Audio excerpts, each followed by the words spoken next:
Bom dia, estudantes, tudo bem? Eu vou falar um pouco sobre concurso público, né? Que é o nosso tópico aqui, a organização pessoal e estudo para concurso público, né? Para você estudar para concurso público, não basta você só pegar o conteúdo e estudar, tá? Você tem que ter um preparo prévio para você começar a estudar para concurso público. Nesse caso, a gente vai falar sobre o desenvolvimento pessoal e estudo para concurso público. A parte pessoal, a gente vai dividir em 3 tópicos, tá? Que primeiro, a gente vai falar sobre atividade física, tá? Que a atividade física, ela faz com que você faça uma expansão neural, né? Uma expansão neurológica. Após você fazer uma atividade física, você pode caminhar, você pode correr, você pode treinar na academia, você pode jogar basquete, futebol. Logo após essa atividade física, você for estudar, você vai estar com o cérebro com mais neurônios ativos para você captar essas informações. Isso é muito importante para poder você adquirir depois a alta performance no estudo para concurso público, tá? Nesse caso, também a gente pode utilizar aqui a filosofia estoica, né? Após a expansão neural, você também vai, desses nossos pilares, é o estoicismo. Outra filosofia que você trata a parte da ansiedade. Por quê, gente? A ansiedade, ela acaba prejudicando muito no concurso público. Inclusive, muitas vezes eu vou fazer uma prova, tá? Que ela requer uma atenção na hora de marcar o gabarito. Você, por uma atenção ou outra ali, você acaba errando o gabarito. E você acertou a questão e errou o gabarito. Vê, não faz muito sentido. Então, o importante do estoicismo é porque você vai estar focado no que realmente interessa. Porque o estoicismo ajuda você a vencer um pouco a ansiedade. Porque, diante disso, pode prejudicar muito na parte de você adquirir alta performance na hora de fazer as questões. Tá? Você se preocupar com o que realmente interessa. O terceiro tópico aqui, que é um dos mais importantes, é o fazer certo dar certo. O que é fazer certo dar certo hoje? O fazer certo dar certo nada mais é do que você fazer a maximização de sentidos. A maximização de sentidos, gente, é muito importante, porque quais são os 5 sentidos que nós temos? Nós temos a visão, o paladar, a audição, tato, né? Não é verdade? Então, nesse sentido, uma fórmula prática de você entender o que é isso, exemplo, eu pego um texto lá, só lendo mentalmente, eu vou pegar 20%, tá? Se eu ler, escrever, eu ler falando, eu já vou maximizar o sentido, eu já vou estar falando, escutando, eu vou pegar o quê? 60%. Se eu ler, falar, escrever, expandindo a maximização dos sentidos e passando para outras pessoas, eu vou chegar aos 100%, tá? Se você ler, você pega 20%. Se você ler de voz alta, escutando, você pega 40%, 60%. Se você ler e escreve, fala e escreve, você pega 80%. E a partir do momento que você passa para as outras pessoas, você chega em 100%. Isso não só para concurso público, tá, gente? Porque a gente acha, não, estudar para concurso público, mas você está estudando para você, para a sua vida mesmo, entendeu? O concurso público é apenas um objetivo que você quer alcançar, mas como o estudo ele muda a vida das pessoas, né? Não muda só para concurso público, muda a vida das pessoas, aí nesse caso aí, busque isso para a sua vida mesmo, a parte de expansão neurológica. Você pode estudar mecânica, física, você pode estudar construir uma nave espacial. Se tiver o conteúdo e você fizer essa maximização de sentidos, você vai entender a fazer o determinado assunto, tá? Aí vamos falar também sobre as 4 bases do concurso público, tá? Nesse caso, nós temos o direito constitucional, né? A língua portuguesa, o raciocínio lógico e a informática, né? Lembrando que esses 4, eles, em alguns momentos, eles vão se juntar, tá? Tem coisa que tem no raciocínio, que tem na língua portuguesa, que tem no direito constitucional, língua portuguesa, porque muitas vezes as palavras do direito constitucional é meio complexas, você vai precisar da língua portuguesa para poder entender o direito constitucional. O raciocínio lógico é a mesma coisa. Se você estudar o raciocínio lógico, muita coisa que tem do e, ou, né, do raciocínio lógico, você encontra na matemática. E muitas coisas da informática também você vai encontrar ali dentro desse assunto, tá? Esse assunto aqui, todos esses 4 aqui, eles são multidisciplinar, entendeu? Eles juntos, você pensa que está estudando separadinho, né? Mas com o tempo vocês vão ver que eles são unidos, tá? Aí, e logo após esse tipo de conteúdo, nós vamos passar a fazer a conclusão, que vai ser falar sobre aprender, aplicar e desenvolver, tá? A gente vai falar um pouco sobre isso também. Aí a gente vai passar aqui para o próximo tópico, tá? Que será abordado um pouco mais aprofundando o que já foi dito aqui. A parte da atividade física, né, que é a potencialização neural. Pode ver que eu estou repetindo bastante, que é para vocês ficarem bem cientes da importância dessa preliminar antes de estudar para o concurso. Você chegar, pega um livro e começa a estudar ali, sem saber como é que vai ser, porque no concurso público vai ter um edital lá, com o mesmo mundo de assunto lá, você for pegando outro, vai ficar difícil. Aí você tendo essa parte prévia aí da expansão neural, vai aumentar muito a sua performance nas atividades físicas, nas atividades de fazer simulados e questões, tá? Aí aqui, atividade física, que ajuda, como já foi falado, ajuda a ampliar a expansão neurológica para você assimilar mais o conteúdo, você vai ter mais uma criatividade de você absorver, saber ligar uma coisa com a outra ali para poder você ter êxito nas suas questões. A parte estoica aqui, para vencer a ansiedade, como já foi falado, focando no que realmente interessa. A gente tem aquela sabedoria diária, né, de você fazer as coisas da melhor maneira possível dentro do seu contexto, e a melhoria contínua, né? No caso aqui, você estudando para concurso público, fazer aquela parte de reengenharia. Você errou, aquilo que você errou, você já não vai errar mais, tá? Você já vai ampliando já o seu conhecimento. Aí aqui falando mais uma vez sobre a expansão neurológica, aplique a maximização dos sentidos para obter e se conectar com o conteúdo e aumentar seus conhecimentos. Aí aqui as 4 bases que já foi passado aqui, que é o direito constitucional, né? A língua portuguesa, o raciocínio lógico e a informática. Agora vou passar para o próximo integrante, que ele vai falar um pouco sobre o artigo 5º, tá?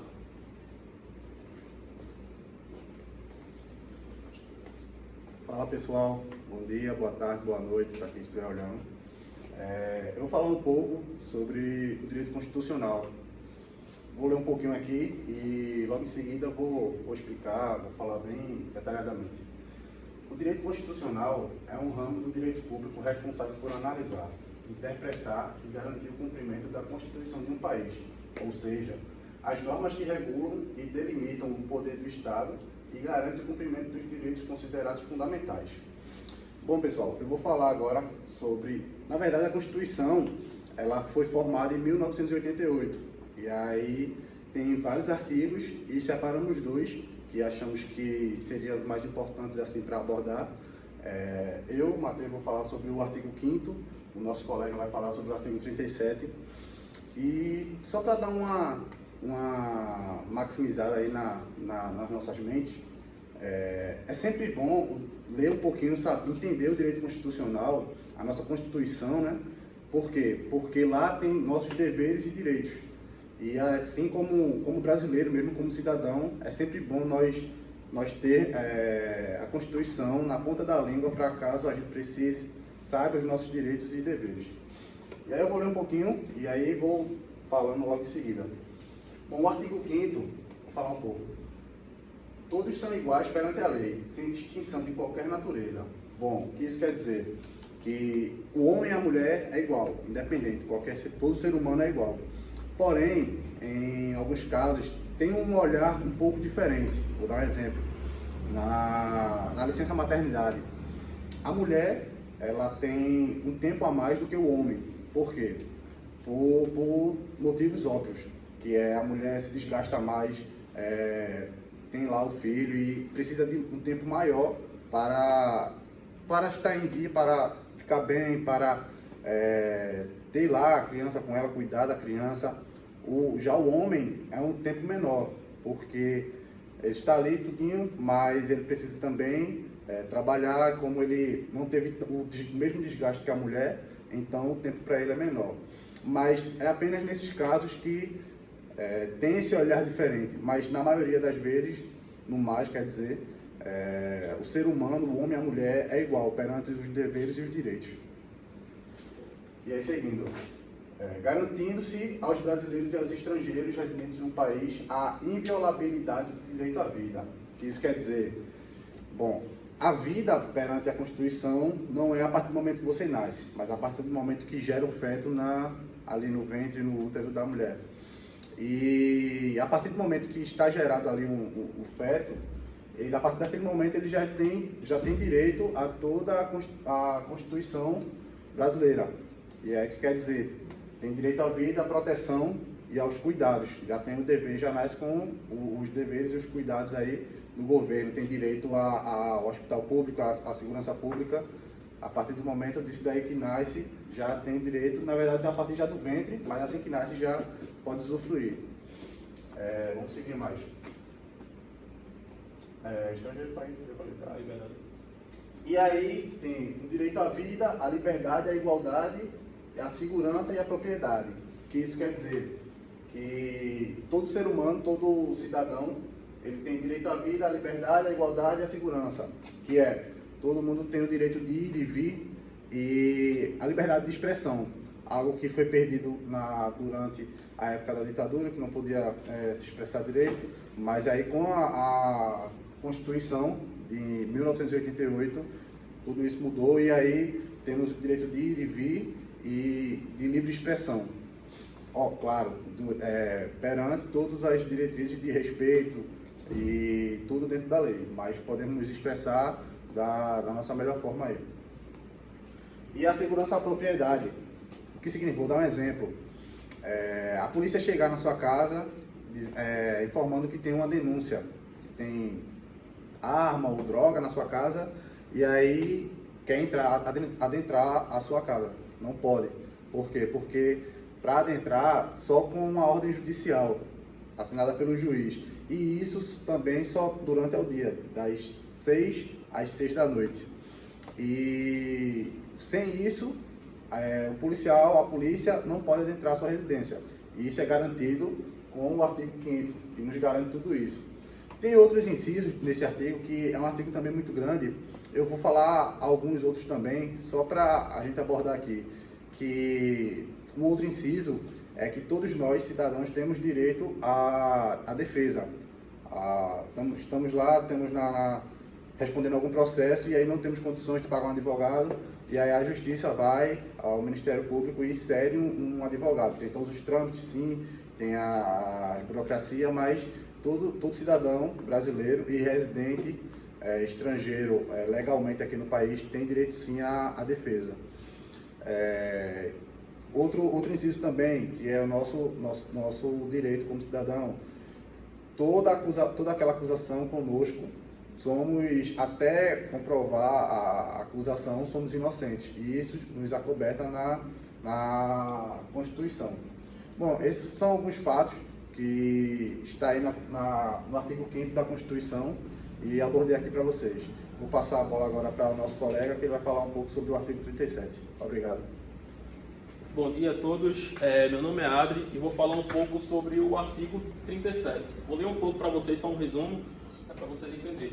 A administração pública direta, indireta ou fundacional de qualquer dos poderes da União, dos Estados, do Distrito Federal e dos municípios obedecerá aos princípios de legalidade, impessoalidade, moralidade e publicidade. Dentro desse artigo 37 tem o LIMP.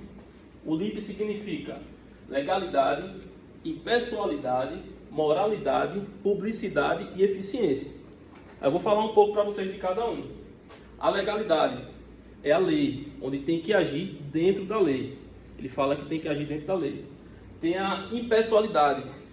Na impessoalidade, ele fala que temos que todos ser igual. Não pode dar preferência para outros tem que agir sem dar preferência e seguir com a igualdade.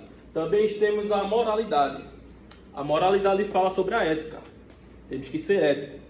Temos mais um que é a publicidade. A publicidade fala a questão da transparência, que hoje em dia a gente tem a questão do portal Transparência no governo, que a gente consegue ver o valor que foi arrecadado, o valor onde vai ser investido, os salários de algumas pessoas dos órgãos públicos, certo? E também temos a eficiência. A eficiência fala sobre os recursos públicos, que é onde cada recurso público está sendo investido. Eu falei só um breve para vocês sobre o artigo 37, nosso amigo falou um pouco também sobre o artigo 5, e agora nosso amigo Jean vai falar sobre a questão da língua portuguesa, certo?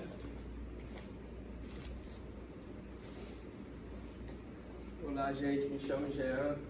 Vou falar sobre a língua portuguesa, que é uma das bases para o concurso público. A língua portuguesa, ela representa 40% da sua prova para concurso público e com foco nos concursos públicos federais aí. Um dos principais tópicos estão aqui, eu vou ler para vocês. A compreensão e a interpretação de texto, que é muito importante na hora da prova. Compreender um texto é você ler e dar o significado real que está ali escrito no texto. É uma paráfrase do texto. É a ideia que está realmente ali dentro do texto. Interpretar um texto é ir além do texto, mas está ligado a ele, sem extrapolação. A tipologia e o gênero textual é outro tópico, que são os 3 tipos de texto, que é o texto dissertativo, descritivo e narrativo.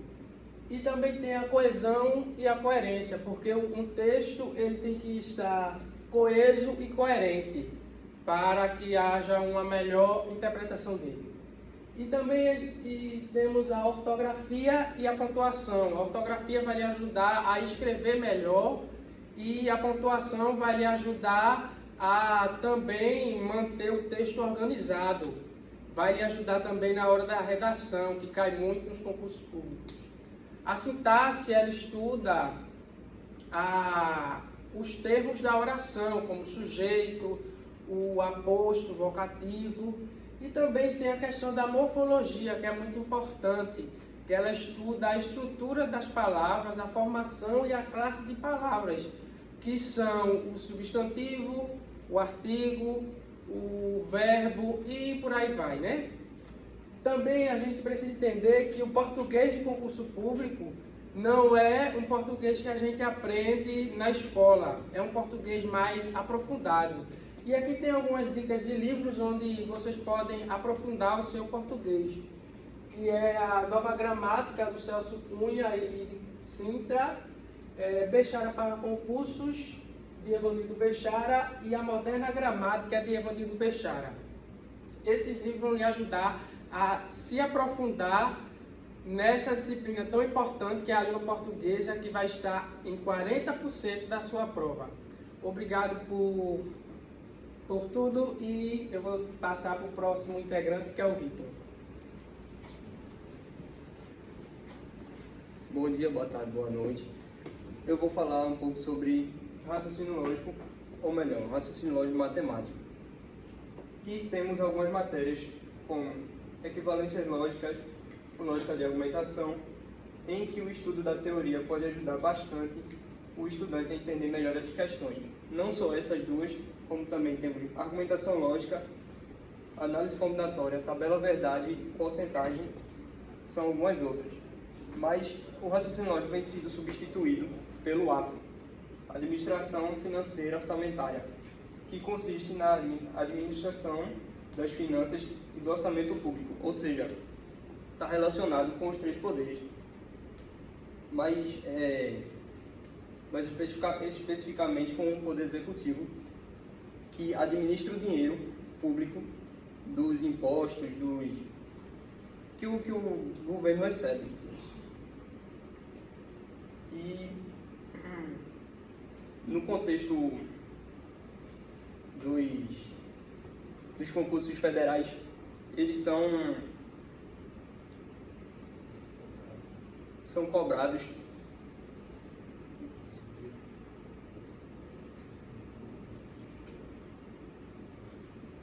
que é muito importante para a sociedade saber, Por causa da importância da sociedade. de entender mais a fundo os conceitos e as aplicações práticas no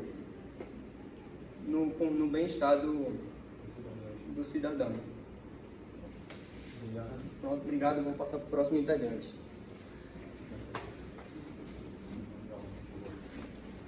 Bom dia pessoal, me chamo David, vim falar sobre um pouco da importância da informática no concurso público, não só no concurso público, como para a vida da gente.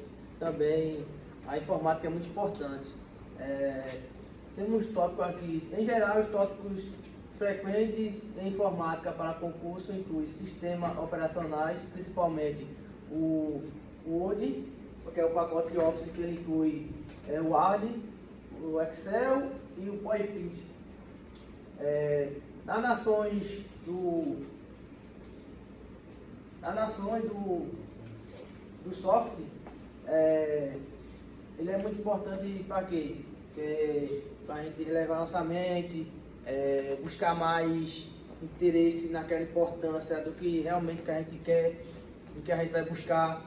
E temos o Word, que é o sistema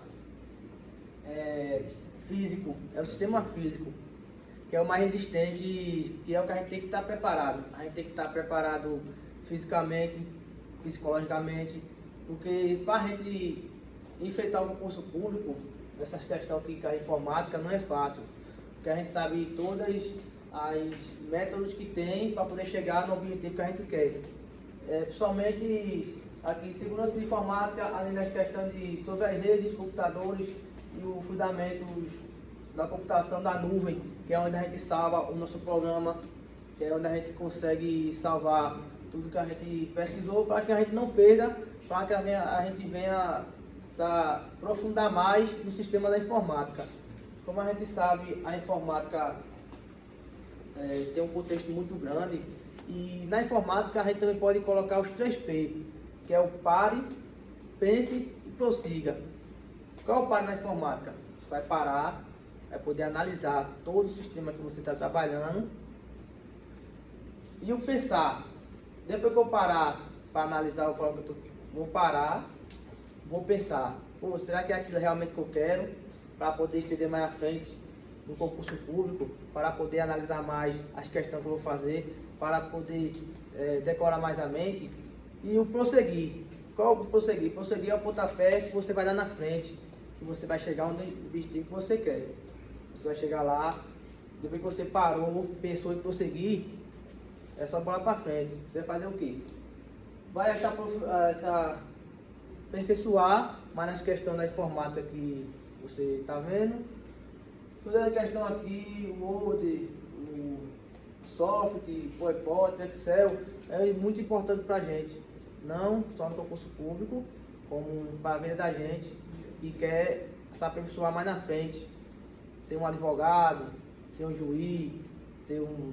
Como vocês sabem, só gente aí que quer passar no concurso público para policial, uma federal, isso tudo envolve uma questão fundamental de informática. Obrigado, pessoal. Gente, mais uma vez, bom dia. Gostaria de agradecer aí por vocês terem assistido os nossos vídeos, tá? Vou só dar uma breve conclusão aqui sobre o nosso conteúdo, tá? Que é o método, né? O método AAD. O que é esse método AAD, Luiz? O método AAD é o aprender, aplicar e desenvolver. A gente entendeu que para aprender é importante a gente fazer aquela maximização dos sentidos, né? A gente maximizar os sentidos para poder estudar. Aí como é que a gente vai aplicar? A gente vai aplicar fazendo cronogramas de estudo, tá? Vai ter aquele calendáriozinho de que hoje eu estudo português, segunda-feira, terça-feira eu estudo direito constitucional, quarta-feira raciocínio lógico, quinta informática, e assim a gente vai dividindo, né? A gente vai aplicando e fazendo questões, tá? Porque não adianta você só estudar, você tem que estudar e fazer questões. No curso público você é praticamente um atleta de questões. Tá? E desenvolver através dos simulados, né? Vai fazendo os simulados e vai fazendo uma avaliação, né? Você vai avaliar a sua pontuação e assim desenvolver até tirar a nota prevista, tá? Espero ter ajudado os senhores aí a estudar um pouco para concurso público. Queria dar boa sorte a todos aí, sabendo que estudar para concurso público não é algo que requer seja tão rápido, tá? Mas vamos perseverar que vai dar tudo certo, tá? Obrigado.